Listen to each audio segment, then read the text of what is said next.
My blog was called Pinto Bean and Rice. My name is Evan Pinto, and Pinto is funny for bean, Pinto Bean. And China is the place that grows rice, so I said Pinto Bean and Rice.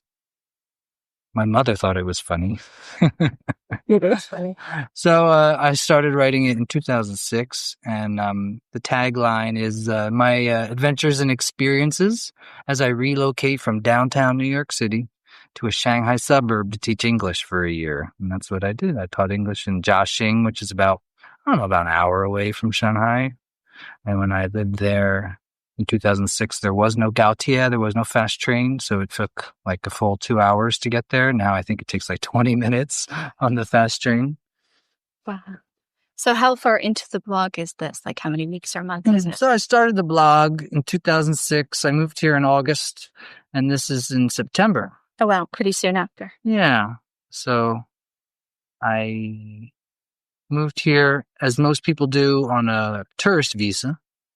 And then I had to go to Hong Kong and change the tourist visa into a work visa. And so this is a observational post that I had when I was going to Shenzhen and Hong Kong. And so this is what I called it. You can tell a lot about a place from its dogs. Awesome.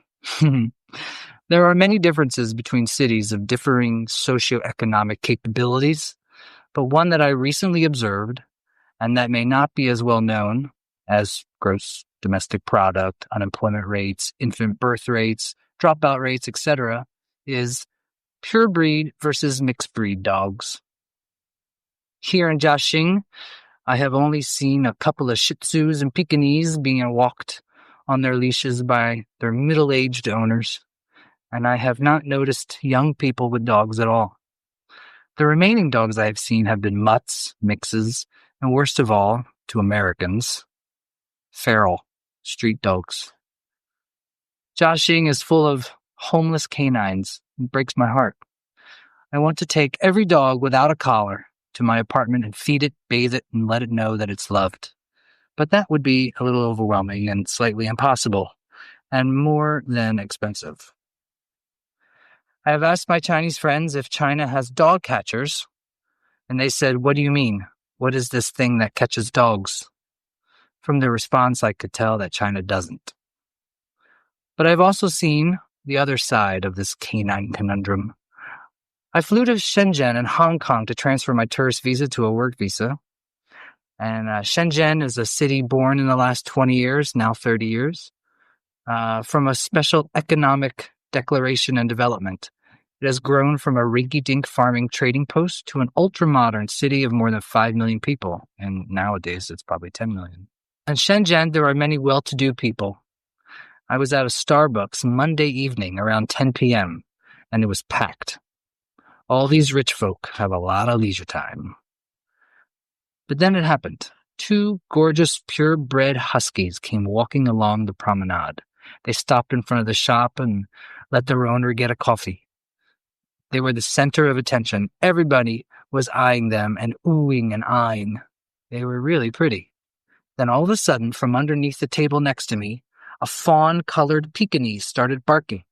I didn't even see her until she barked. So well behaved. The huskies paid her no mind, too cool for school.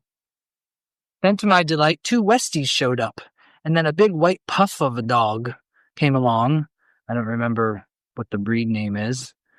And the Starbucks veranda was an impromptu dog run, and I was very happy, because I think dogs rule. So I started to think about the differences between Jiaxing and Shenzhen. Jiaxing is a manufacturing factory town of about 500,000 people, and 4 million in the district. Shenzhen is a financial services, IT, fashion, production city of 5 million, with Hong Kong next door, which has 8 million, and Guangzhou, 4 to 5 million just down the highway. The point is, the financially more developed regions have more purebred dogs.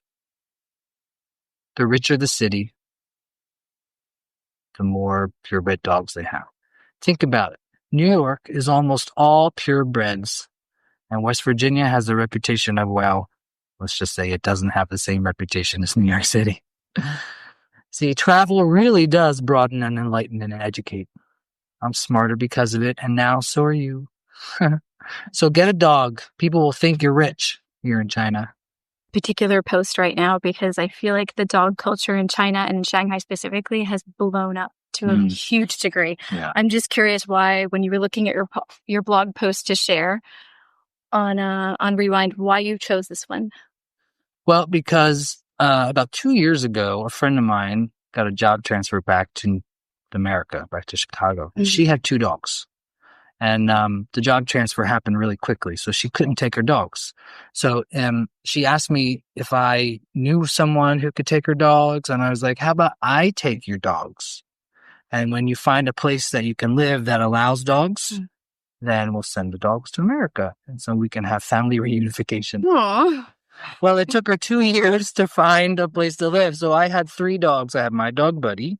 Say hi, Buddy. Who's sitting here with us right now. Yeah. Bored out of his mind.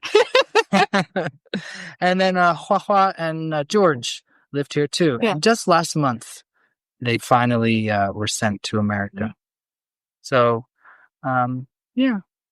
Think about them. I miss them a little bit, yeah. But I was really happy to have been able to take care of them and be of service to my friend, And I get pictures all the time about them. They live right on Lake Michigan, so they get to go to the beach or the shoreline or whatever you call it.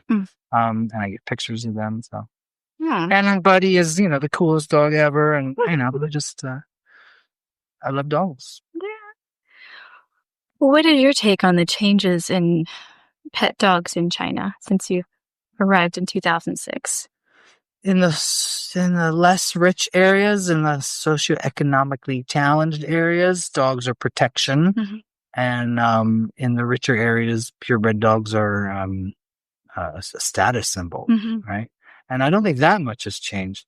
But what I have seen in the last 6 years of living in Shanghai, that the rescue industry or the rescue community has really blossomed. And there's hardly any loose dogs in Shanghai. That was something I noted while you were reading it, because I was like, feral dogs, ?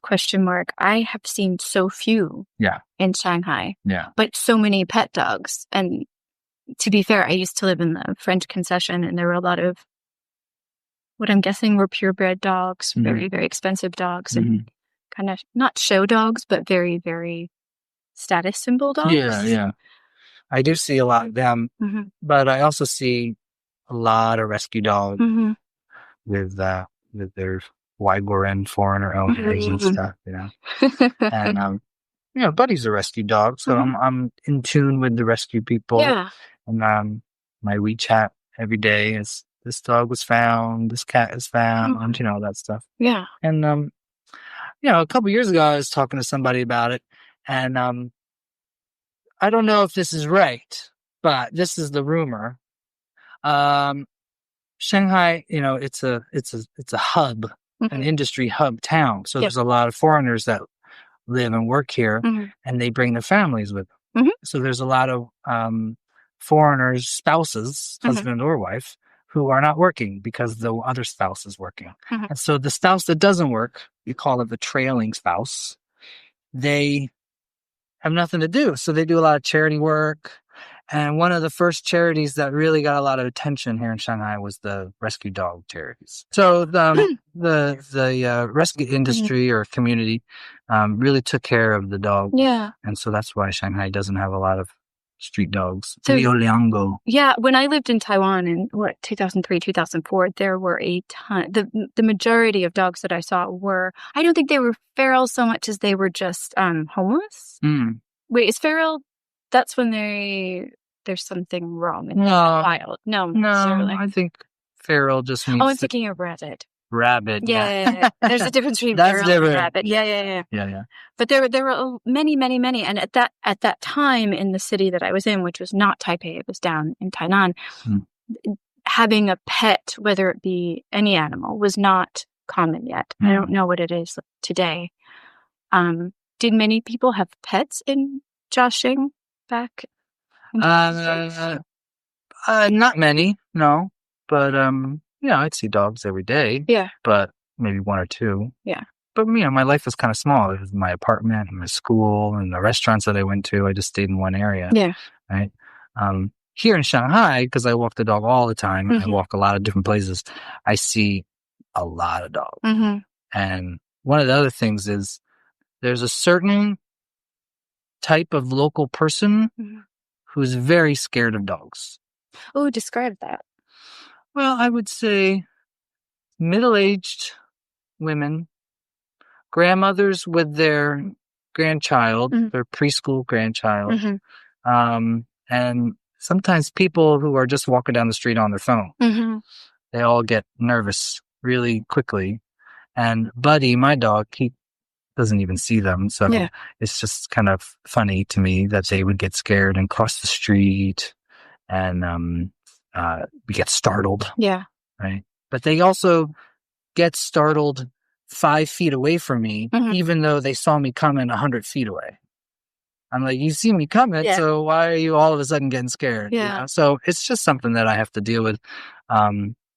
Sometimes I think it's because I'm a foreigner with a dog. Right. Because I see Chinese people with dogs not having that same moment. So is the reaction to you to the dog or to the pairing? Probably the pairing. Yeah. Yeah, but I'd have to be able to read their mind to really find out. Okay, let's go do it. Buddy, let's go. Well, I did hear recently from a local that maybe part of the reason for that is there were some local families who took in dogs and didn't really know how to train them and whatnot, and there were some attacks with the children. So there were some injuries. Yeah. So I don't know if... That's possible, too. I mean, and that has happened in America, too. Sure. When I was in medical school back in New York, I had a dog walking business. Oh, yeah. So You're right about it. I read some of that. Yeah. Yeah. So I walked dogs for 7 years while I was in school. I know lots of stories about that. But, sometimes people, they have a dog and then the couple gets pregnant and then they give up the dog. Yeah. Oh, yeah. Yeah. So, I mean, I don't want to judge anybody because people do what they need to do. Right. But, sometimes you just have to train the dog on how to interact with the infant. Yeah. And some people just don't want to do that. Yeah. So it's not just Chinese, is my point. No. Oh, no. Yeah. No, hardly anything is just one culture. Yeah. That's one thing that I noticed by doing this project is so many of the things that I thought were so Taiwanese. That's the blog. The blog I'm reading on a continuous basis on this podcast is from my time in Taiwan, when I was so quick to say, this is so Taiwanese, this is awful, why did they do this? And then coming back years later going, that's people. Yeah. That's just people. Yeah. Slightly embarrassing for myself 14 years ago, but... Right. Well, everyone has a journey. Everyone has a learning curve, even us. Yeah. True. I'm a person just like anybody else. But going back to the dog rescue community, are there local Shanghai organizations that are doing that as well? Yeah. Okay. Yeah, there's a lot. There's Jaya's, which is where I got Buddy from. And then there's SCAA, Second Chance Animal Adoption, Paws. Oh, yeah, there's so many. Why are there so many dogs needing rescuing? What's happening? I think it's the transient nature of the expat community. People come here for a year or 2 or 3, and then they want to dig in and have some normalcy to their life. And maybe they love dogs from home, right? And they can't bring their dog here, or they get a dog because one, there's a lot of dogs up for adoption, and then they realize that they can't take it out, or their job transfer happens to a country that is just too difficult. So people come and go, but the dogs don't as easily, as readily. I am just barely scratching the surface on learning the Chinese language, but I know you are fluent upon fluent. No, I'm not. So, you're being modest. No, I'm not, actually. I can say a lot in Chinese, but I can't understand. I have a terrible ear. There's a lot of different accents, and being in Shanghai, there's a lot of people from a lot of places. Yeah. So we can blame that. Okay. Not So I'm wondering if there are linguistic-y things or terms or any language things that have developed as the dog culture has grown in China and or Shanghai that you've heard and you go, oh, that's a new one, or that's an interesting language bit. No, I'm sorry, I don't. I can't think of anything. like dog vernacular that has gone into the zeitgeist of the community. Yeah. Like when I was teaching writing, I would there was some things that would just automatically come out of my mouth as I was talking about writing.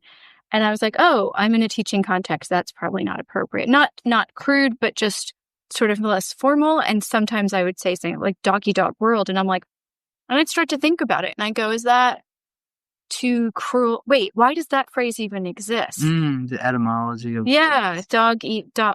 Where is that place where dogs are even doing that there isn't, right? I mean, it's just a bizarre phrase. Yeah, dogs don't eat dogs. Right? So, I mean, it's not like it came from somewhere real and we're comparing ourselves to that. It's a phrase that was created at some point for some reason to highlight the awfulness and greediness of doggy nature, which isn't even true.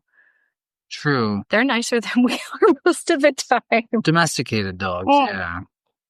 That's true. A couple of years ago, I went to Nepal after the earthquake in Kathmandu to do some volunteer work. And the place that I was staying at was right on the edge of the compound on the street. And my room, the window, overlooked this back alley. And there are nightly dog fights. Packs of dogs would fight. And it was the most horrible sounds.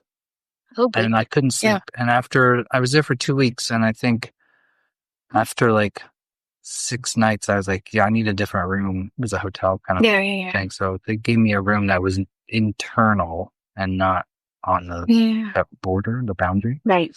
And then I could sleep. But yeah, I mean, dogs are vicious when they have to be. Okay. Especially at night. Yeah. Okay. But I imagine there'd be some sort of survival-ish reason why they were fighting over resources. Probably food or territory, the pack animal. Yeah. But as far as any funny sayings on the internet or different cliches, I don't know. Sorry. There was a sentence that you said I think it was about halfway through, the richer the city, and you were talking about the dog types changing with the wealth quotient of the population. Does that still ring true today in the places that you've been in China? No, actually, not so much. I think the rescue community has really grown, and people, at least in the expat community, people want rescues. They don't want purebreds. Right. Adopt, don't shop. That's the way. That's what we say in America. I think the local Chinese population, they do want the purebred dog, and those little brown hand poodles are very popular because they're well behaved, they're smart, they're pretty, and their nickname in Chinese, not their nickname, but their name in Chinese is Teddy, which sounds like Teddy because they look like teddy bears. Oh, what does Teddy translate into? Poodle. Oh, but it's a what's the word? Frenetic? When you translate something because it just sounds like I don't know the name for that in linguistic terms. I forgot what it is. Yeah. I've said it like 10 million times. I want to say it's almost a loan word, but it's probably... Yeah. You could say it's a loan word. Yeah. So teddy is a poodle. Okay. Because they look like teddy bears. Poodles look like teddy bears? In China, they do. To Chinese people, they do. Apparently. Huh. Yeah. I have to think about that one. Yeah, it's not logical. Well, I guess their fur is kind of bunched up like that.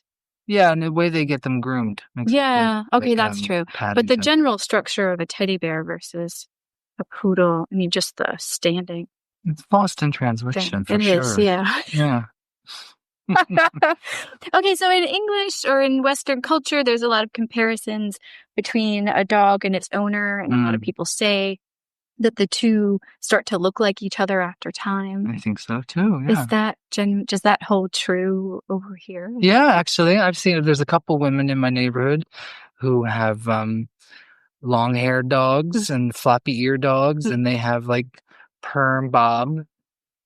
And Chinese people don't have curly hair. Right. So these women have perm hair. And it's a bob cut. And so they look like they have their dog's ears. That's awesome. It's nice to know similarities of places that seem so different. Mm-hmm. I don't know. There's something comforting in that. That when you put us in some situations, humans are all the same and all different at the same time, right? All the places I've ever been, I've always realized people just want to smile and a please and a thank you, or whatever the equivalent is in that culture. You know, so true. That's how I get around the world. It's please and thank you. And lots of giggling and making fun of myself, and that seems to go over well. Yeah. So 12 years later, what do you think of your own post? What are your reactions to it? I would write it differently. As a writer, I would write it differently. Okay. But as content, it's fine. I don't know. There's a couple attempts at comedy that fall flat. Let me think again here. Yeah. I mean, to judge my own writing from all those years ago. Not just your writing, but the cultural stuff that stuck out to you. Are you surprised by anything that you wrote? No, I think it still holds true culturally, anthropologically. But I think data-wise, I mean, 12 years ago, Shenzhen had 5 million people. Now it has 15 million people, maybe 10, I don't know. But it's a lot more, right? Guangzhou, the same, right? Hong Kong doesn't really grow because it's an island. Yeah. And I'm sure Jiaxing probably has 1 million people by now. How far is Jiaxing from Shanghai? I would say it's probably 50 miles. Okay. Just about an hour. That's not far at all. No. Yeah. It's like the first big city outside of the Shanghai metro area. Like Suzhou is north of the lake, or on the lake, and Jiaxing is south of the lake. Oh, okay. That is very close. Yeah. How did you... Halfway between here and Hangzhou. Yeah. How did I end up there? Yeah. Well, when I was in undergrad, I was an Asian studies student and taking Chinese, and I knew that after graduation, I wanted to come live in China for a year and then go back to New York and go to Chinese medicine school. For a year. Have a gap year. And I didn't quite know how to get that all done and stuff. And so one of my Chinese language teachers said that he knew a guy who helps place English teachers. And so he kind of helped me. Yeah. He found an agency and, just guanxi, just connections. And this agency offered me 3 jobs. One was in Wenzhou, which I didn't know anything about, but it's probably 5-hour train ride away.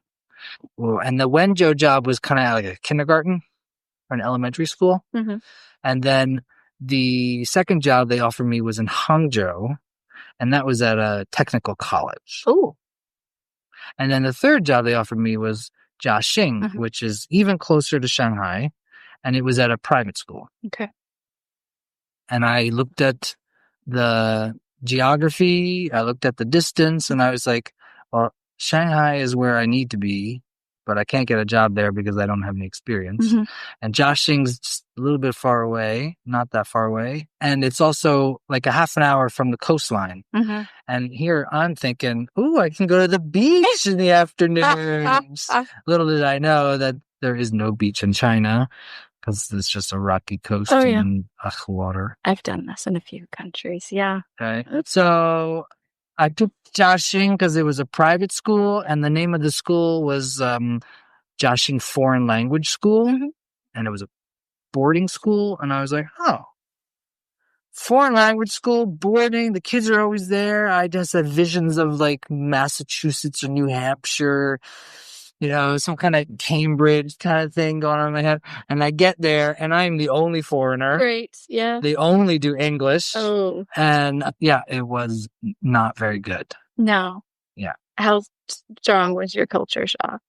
It was pretty strong. Pretty strong. Pretty strong. How long do you think the worst part of it lasted? It probably lasted till Chinese New Year.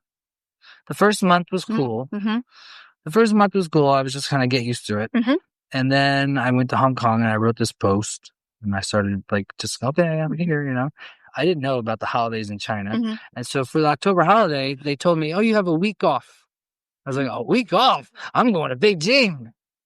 because all my life I've been dreaming about seeing the Forbidden City and everything. Yeah. My favorite movie is The Last Emperor by Bernardo Bertolucci. And it was made in 1987, which is the year I graduated high school. So, I think that that's special for some reason, and I just love the movie and everything. And so I wanted to get to Beijing as soon as I could and see the Forbidden City and the Great Wall and stuff. But I didn't know about October Holiday. I didn't know about Ren Shan, Ren Hai, people mountain, people sea. And so I went to Beijing and I was in Tiananmen Square on October 1st. What? And I never saw so many people in my life before. And I'm from New York. Oh my God. You know what I mean? Yeah.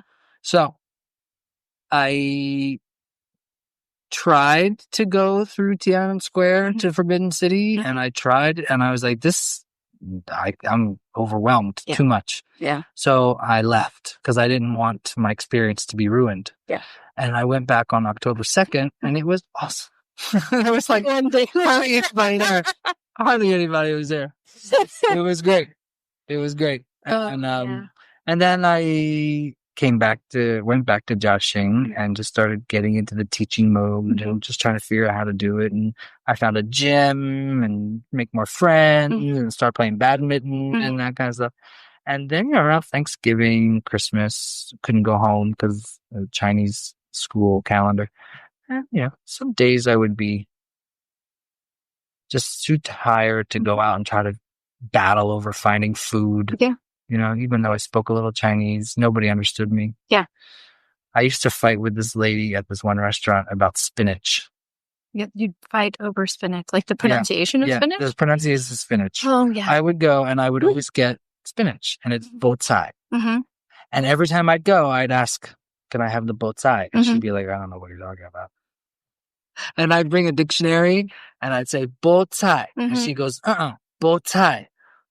And I was like, what's the difference? Yeah. She's like, you're not saying it right. Yep. And I'm like, I'm saying exactly the way you're saying it. And I come here twice a week. Come on, I get the same thing every time I come. So, I lived in Taiwan. There were tons of street carts everywhere, food carts. And there was a woman who sold only chicken wings. Actually, I think they were drumsticks, only drumsticks. They were fried. They were beautiful. And it was easy because that's all she sold. So I thought I learned how to do the numbers on my hands very quickly. Although my tones were off when I was trying to say them, I was like a UG, which I still can't even do right. But she only sold one thing.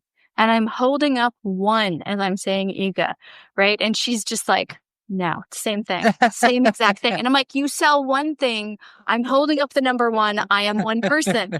This is very easy. Context. Yeah. But just the same. My language teacher told me that because I have a Anglo-Saxon face, Chinese people will forgive me for my tones because they'll be able to put it into context. No. If I'm trying to say a whole sentence, right? If I'm doing like a word, right, then they'll say I don't understand. But if I do a whole sentence, then they'll be able to get it. Do you find that that's true? Some people yes, some people no. And another thing that's very telling about coming from America, especially New York, and I hope this doesn't sound the wrong way, but it was just anthropological observations. In New York, different people from different parts of the world, different facial features, different races, they tend to have different jobs. New York's a very segregated town. Yep. We all get along unless there's some disagreement. Yeah. But that's usually personal, not racial. But the jobs are very segregated, right? And so when I came to China, I had a really hard time knowing how to treat people based on their job because they looked like they shouldn't have that job. And then I realized, wow, I really do judge people by their race. And it was a big eye-opening experience for myself. Like what job? The woman at the convenience store. Yeah. Very pretty. Yeah. Pretty people like that should be in the magazine or working at Vogue or something. You know what I mean? Yeah. You know, in America, I don't want to. It sounds horrible to say it, but you know, if people who are very attractive usually get things in a certain industry or two, and people who are not conventionally attractive do other jobs. A lot of people have covered this, but the difference between what Chinese people deem attractive for their faces versus what Westerners deem attractive does tend to have a difference too. That's true. Yeah. For me, I had a really hard time, and this will probably sound bad as well, but I had a really hard time telling differences between people because I wasn't used to, although I was in California and I knew tons of Asian Americans and I'd been exposed to Asian culture, I had never been around so many of one type of Asian face that I had a hard time telling people apart.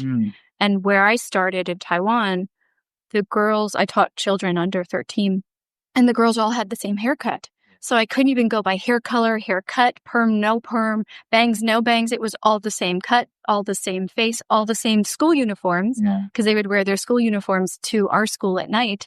And I was just like, I don't know what to do. I can't tell. I can't tell. And then they all had like English names and stuff. So I can't tell Sally from Jane. And so I was getting over the use of English names and not being able to tell their difference. And I was just like, it's a so totally hard. Crazy mind.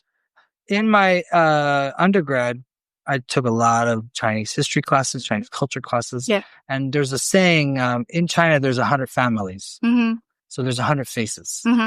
And because I taught a lot of like 60 plus in a class, I had like 17 classes in a week. Yeah. And it was 60 plus in each class. So I would just stand there and look at Chinese faces all week long. And I got pretty good at seeing, that face is like that face, but a little different. This is that like that, like a square face or an oval face or a pug nose or a big nose, just the facial features that we generalize with it. So, and because that first year was staring at these faces while teaching, that became the imprint. Yeah. And so now when I walk around Shanghai or I teach at the university now, I'm like, that face reminds me of the girl who sat on the third desk on the left back at Jiaxing 10, 12 years ago. And now, I mean, she's probably 30 years old now, Yeah. So it could be her. It could be. No, I'm just kidding. But, so there's 100 faces in China. And I mean, that's a cliche, but there's a little bit of truth. Yeah. Yeah. Well, it is much more homogenous, especially outside of the tier 1 cities. It's much more homogenous than we're used to in most Western cities. I can't speak for every place, especially in the U.S., because I was in Iowa before this, and that was a pretty homogenous place. Yeah. But generally speaking, cities do have the variety that you're talking about to some degree, not quite. And I'm from all the way below 23rd Street in Manhattan. Everybody's there. Yeah. Everybody's there. And I thought because I am from that area, I can tolerate anybody. And I do. But I also have an internal thought pattern that I was shocked by. And I'm glad that it happened to me. And I'm glad that I realized it.